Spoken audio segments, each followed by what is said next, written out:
Assalamualaikum warahmatullahi wabarakatuh. Selamat berjumpa kembali di channel Belajar Bersama Pagi. Pada video bagian yang kedua ini, saya akan menjelaskan materi tentang prinsip kimia hijau dalam mendukung upaya pelestarian lingkungan. Adapun tujuan pembelajarannya adalah menganalisis prinsip kimia hijau dalam kehidupan sehari-hari.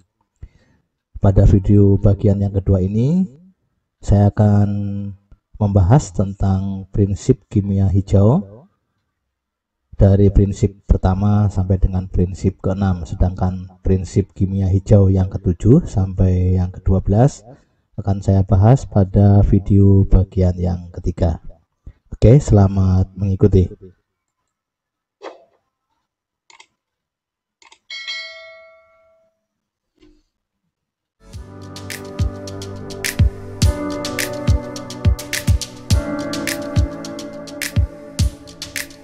Prinsip yang pertama yaitu mencegah pembentukan limbah atau waste prevention.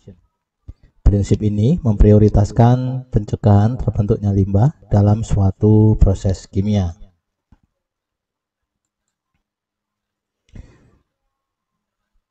Untuk mencegah pembentukan limbah dilakukan dengan mendesain atau merencanakan suatu proses kimia dengan minimalisasi terbentuknya limbah pada setiap langkahnya.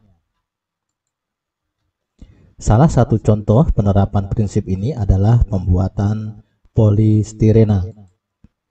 Polistirena adalah bahan baku pembuatan gelas plastik dan kemasan.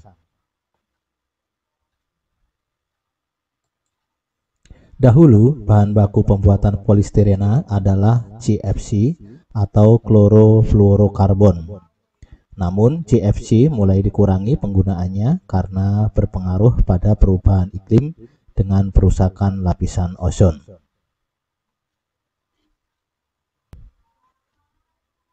Sekarang CFC digantikan oleh CO2 atau karbon dioksida dari proses industri lainnya, sehingga tidak ada CO2 tambahan yang dilepaskan ke atmosfer. Kita tahu bahwa gas CO2 yang dilepaskan ke atmosfer akan berkontribusi pada efek rumah kaca. Gas CO2 merupakan senyawa tidak berbahaya, tidak beracun, tidak mudah terbakar, dan tidak merusak ozon. Selain itu, CO2 juga merupakan bahan alami yang terdapat di alam, sehingga jumlahnya tidak akan meningkat di lingkungan apabila digunakan dengan tepat.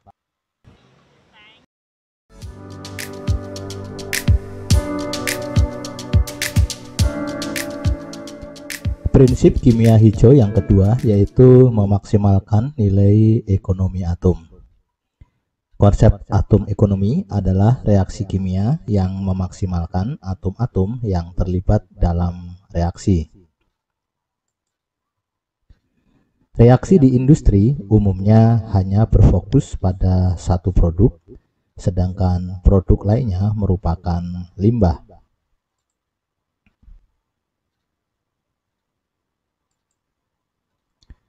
Semakin tinggi ekonomi atom, semakin sedikit limbah yang terbentuk.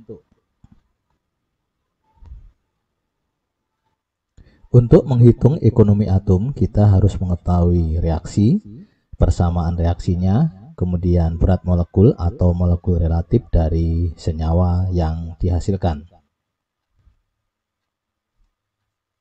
Berikut ini adalah persamaan rumus untuk menghitung ekonomi atom, yaitu berat molekul atau molekul relatif produk yang diinginkan dibagi dengan berat molekul atau molekul relatif semua produk yang terbentuk dikali dengan 100%. Berikut ini adalah contoh cara menghitung ekonomi atom dari reaksi pembentukan 1,2-dibromoetana. Gambar yang di atas ini adalah rumus struktur dari bromin. Berikutnya ini adalah rumus struktur dari etena menghasilkan 1,2-dibromoetana. Ini rumus strukturnya seperti gambar di atas ini. Untuk menghitung ekonomi atom, langkah yang pertama adalah menghitung berat molekul atau molekul relatif dari setiap senyawa berdasarkan dengan atom relatif atau massa atom dari tiap-tiap atom. Nah, di sini atom relatif ini dapat dilihat pada tabel sistem periodik unsur. Nah, nanti untuk melihat tabel sistem periodik unsur, kalian bisa melihat di deskripsi video, nanti akan saya sertakan linknya. Dari daftar sistem periodik unsur ARBR itu 80, ini pembulatan ya. AR karbon adalah 12 dan AR dari hidrogen sama dengan 1, sehingga untuk menghitung molekul relatif atau berat molekul dari BR2, berarti BR2 berarti ada 2 BR, 2 kali ARBR, berarti 2 kali 80 hasilnya adalah 160. Kemudian molekul relatif dari etena itu C2H4 berarti sama dengan 2 kali ARC ditambah dengan 4 kali ARH. Nah, kalau dihitung hasilnya 28. Sedangkan MR dari C2H4BR2 di 12 di bromoetana ini sama dengan C-nya ada 2, berarti 2 kali ARC, hidrogennya ada 4, berarti 4 kali ARH, ditambah BR-nya ada 2, 2 kali ARBR. Jika dihitung hasilnya adalah 188. Sehingga kita bisa menentukan MR dari BR2 adalah 160, kemudian MR dari etena adalah 28 dan MR dari 12 di bromoetana adalah 188. Langkah berikutnya yaitu mengidentifikasi produk yang diinginkan. Produk yang diinginkan yaitu di sini 1, yaitu 12 di bromoetana. Jadi hanya ada satu produk. Sehingga ekonomi atom dapat dihitung dengan persamaan, yaitu berat molekul produk yang diinginkan. Produk yang diinginkan adalah 12 di bromoetana, di mana MR-nya adalah 188, sedangkan berat molekul produk-produknya juga hanya satu, yaitu 12 di bromoetana, sehingga nilainya adalah MR-nya 188 dibagi 188 kali 100%, sehingga ekonomi atomnya adalah 100%. Berarti reaksi ini adalah sangat efisien ya.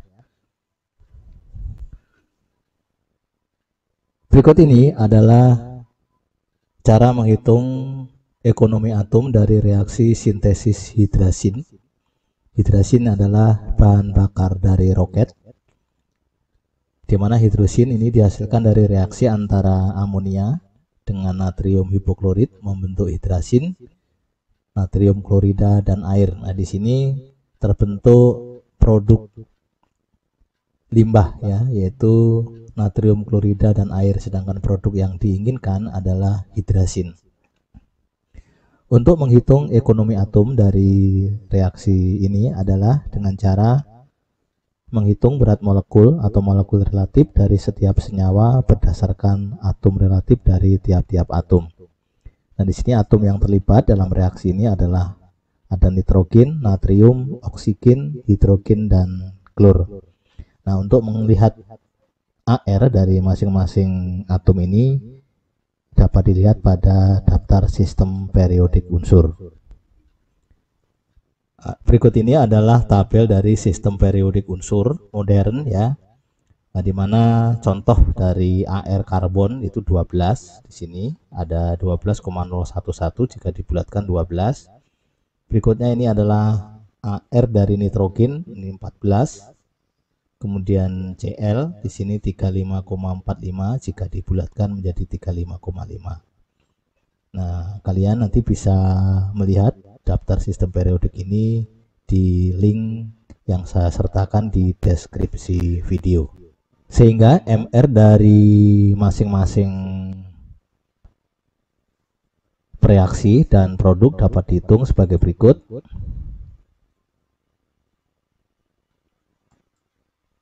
MR NH3 berarti terdiri dari 1 kali ARN ditambah 3 kali ARH sehingga sama dengan 17. Kemudian MR dari NaOCl atau natrium hipoklorit, berarti Na-nya ada 1, berarti 1 kali ArNa ditambah 1 kali ArO ditambah 1 kali ArCl. Jika dihitung MR-nya adalah 74,5. Kemudian MR dari hidrasin N2H4 bersama dengan 2 kali ArN ditambah 4 kali ArH. Jika dihitung hasilnya adalah 32. Selanjutnya menghitung MR dari H2O, yaitu 2 kali ArH ditambah 1 kali ArO. Jika dihitung hasilnya adalah 18. Berikutnya adalah menghitung MR dari NaCl sama dengan 1 kali ArNa ditambah 1 kali ArCl. Jika dihitung hasilnya adalah 58,5. Sehingga di sini dapat dihitung. Nah, karena di sini NH3-nya ada 2, maka MR-nya dikali 2, berarti 17 dikali 2 ada 34. Jadi dalam reaksi pembentukan hidrasin ini molekul NH3 ada 2 mol ya di sini ya, sehingga MR-nya NH3 dikali 2 berarti 34. MR NaOCl adalah 74,5, MR dari hidrasin adalah 32, MR dari NaCl 58,5, sedangkan MR dari air 18. Langkah selanjutnya yaitu mengidentifikasi produk yang diinginkan. Produk yang diinginkan adalah hidrasin, sehingga ekonomi atom dapat dihitung dengan persamaan, yaitu molekul relatif atau MR dari hidrasin dibagi dengan jumlah molekul relatif dari semua produk. Produknya berarti ada 3, yaitu jumlah dari MR hidrasin ditambah MR NaCl ditambah MR H2O. Jika dimasukkan angkanya akan seperti ini, yaitu hasilnya 29,5%. Bilangan ini cukup rendah karena besarnya jumlah produk limbah yang terbentuk. Jadi karena adanya limbah yang terbentuk yaitu NaCl dan H2O, sehingga nilai ekonomi atomnya kecil yaitu 29,5. Reaksi ini dinilai tidak efisien sehingga perlu ditingkatkan efisiensinya.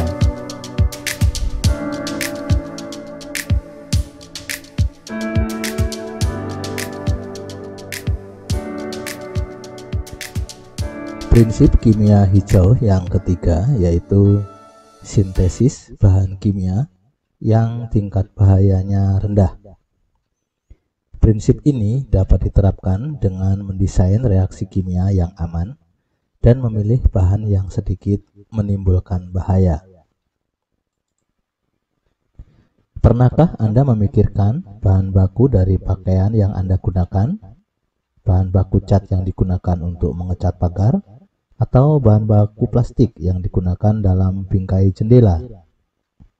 Jawabannya adalah nilon merupakan bahan baku pakaian, poliuretan adalah bahan baku cat, dan PVC adalah bahan baku bingkai jendela plastik.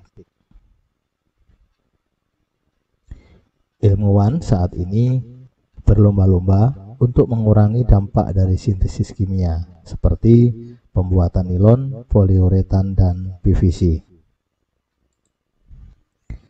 Ketiga bahan ini, yaitu nilon, poliuretan, dan PVC, disusun dari bahan kimia yang sama, yaitu asam adipat atau asam heksanadioat dengan rumus C6H10O4 seperti gambar di bawah ini. Saat ini benzena telah digantikan oleh glukosa C6H12O6 yang lebih aman dengan karakteristik yang serupa. Glukosa dan enzim khusus yang diekstraksi dari bakteri yang dimodifikasi secara genetik dapat digunakan untuk menghasilkan asam adipat.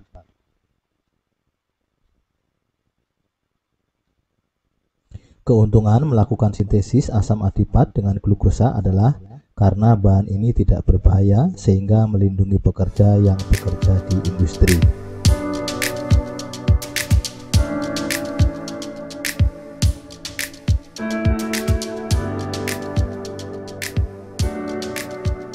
Prinsip kimia hijau yang keempat yaitu mendesain proses yang melibatkan bahan kimia yang aman.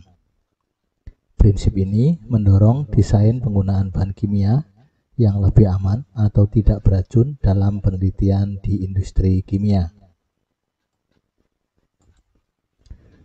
Prinsip ini biasanya diterapkan pada inovasi obat. Pengembang industri obat selalu melihat ke arah penggunaan bahan kimia yang kiral, yaitu bahan kimia yang memiliki bentuk tertentu karena dapat meminimalkan efek samping yang tidak diinginkan.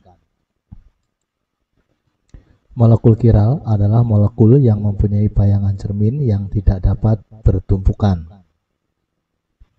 Sifat-sifat kimia dari molekul kiral berbeda dari sifat bayangan cerminnya, seperti sepasang sarung tangan, di mana sarung tangan kanan hanya bisa dipakai di tangan kanan Anda, dan sarung tangan kiri hanya bisa dipakai di tangan kiri Anda. Industri obat mencoba memproduksi obat-obatan yang 100% adalah kiral untuk memenuhi prinsip kimia hijau dengan meminimalkan jumlah produk yang tidak diinginkan, yaitu obat yang memiliki kiralitas yang salah. Inovasi dalam desain obat sangat berguna karena desain obat dapat digunakan untuk menargetkan organ tertentu sehingga obat tidak memiliki efek samping yang tidak diinginkan.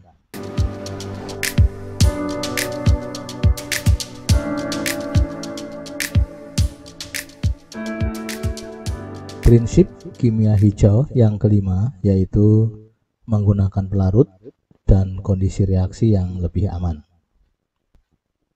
Prinsip ini dapat diterapkan dengan penggunaan pelarut dari bahan kimia yang aman. Pemilihan pelarut mempunyai andil yang besar pada terciptanya limbah. Reaksi kimia seringkali membutuhkan pelarut agar dapat berlangsung, seperti dalam proses ekstraksi yang membutuhkan pelarut untuk mengekstrak bahan yang diinginkan. Fungsi pelarut adalah untuk melarutkan zat terlarut, artinya ada dua atau lebih senyawa yang larut kemudian bereaksi dengan senyawa lain membentuk produk baru. Dalam proses kimia, sebagian besar pelarut yang digunakan dalam industri adalah pelarut yang bersifat organik, yaitu pelarut yang mengandung karbon, hidrogen, dan kelompok halogen seperti fluorin dan klorin. Selain itu, pelarut organik merupakan pelarut yang tidak ramah lingkungan karena diperoleh dari destilasi fraksi minyak mentah yang menggunakan banyak energi serta menghasilkan gas rumah kaca atau gas CO2. Untuk mewujudkan kimia hijau, ahli kimia di seluruh dunia mengembangkan pelarut yang lebih aman sebagai pengganti pelarut organik, yaitu menggunakan pelarut dari bahan CO2 dan H2O. Selain bahannya yang alami dan melimpah, CO2 dan H2O tidak mudah terbakar.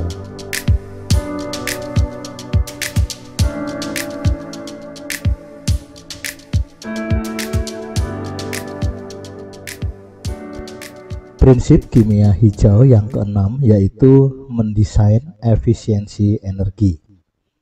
Prinsip ini dapat diterapkan dengan merancang proses kimia dengan kebutuhan energi yang seefisien mungkin. Banyak proses kimia yang dirancang untuk menggunakan energi seefisien mungkin. Ada banyak alasan mengapa hal ini dilakukan. Pertama, karena biaya yang sangat mahal. Di bidang industri, ahli kimia berlomba-lomba mendesain proses kimia dengan ekonomi atom yang tinggi, namun menggunakan tekanan dan suhu yang rendah. Hal ini bertujuan untuk mengurangi biaya, khususnya penggunaan bahan bakar. Hadiah Nobel Kimia tahun 2005 dianugerahkan kepada sekelompok ahli kimia yang mengembangkan katalis hemat energi untuk reaksi ekonomi atom tinggi dengan menggunakan tekanan dan suhu standar lingkungan. Reaksi ekonomi atom tinggi adalah reaksi yang menggunakan semua atom dalam reaktan untuk membuat produk. Metode reaksi ini disebut metode metafisis dan dapat digunakan untuk sintesis banyak polimer dengan sifat khusus seperti aditif untuk polimer dan bahan bakar, dan senyawa biologis aktif seperti herbisida, pemasmi serangga, dan obat-obatan.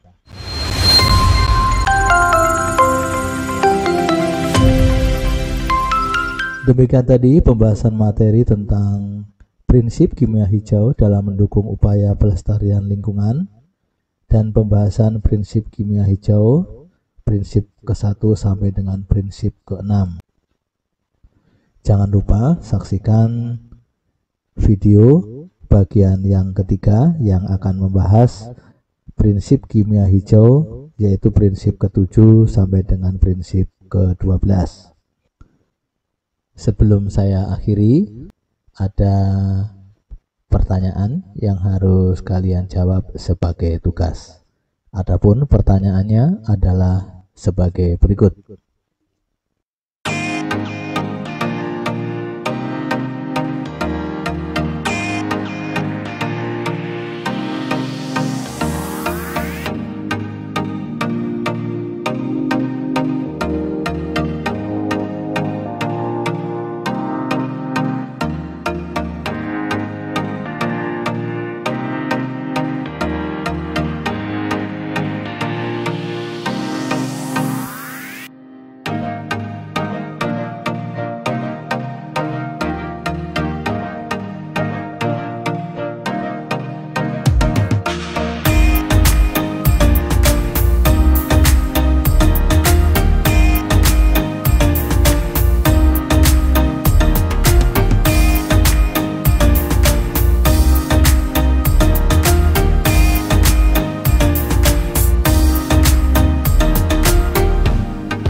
Demikian tadi pembahasan materi tentang prinsip kimia hijau dalam mendukung upaya pelestarian lingkungan.